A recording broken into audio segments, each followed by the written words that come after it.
they came down, the angel led me to the underground world and showed me a large number of weapons and said, ayun, dinala siya sa isang underground world at ipinakita ang maraming number ng mga armas at sinabi, your scientists, with the aid of the evil forces, are planning to wage the plan of the Eternal Father and make this world an everlasting home.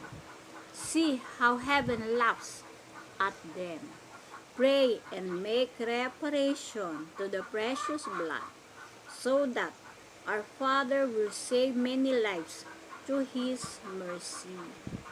Yun, pinakita sa underground world ang maraming armas, weapons, at ito sa pamamagitan ng scientists, to your scientists, sa tulong ng mga evil forces, ay nagpaplano na hadlangan ang plano ng Eternal Father at gawin ang bundong ito na everlasting home ng kanilang maging walang hanggang tahanan. Tingnan mo kung paano ang heaven ay laughs at them, kung paano sila itinawanan. Pray and make reparation, manalangin at magkaroon ng pagbabayad sala sa precious blood, upang ang Diyos Ama ay mag-save, magligtas ng maraming buhay through His mercy, sa awa ng Diyos. Ayun.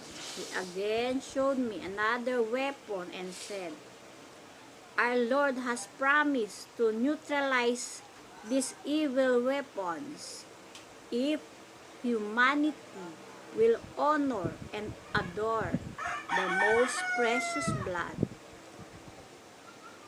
Son of man, these weapons are so great and can destroy many nations in an hour and cause diseases and death to humanity. Pray much for the world. So ito, may isa pang pinakitang another weapon.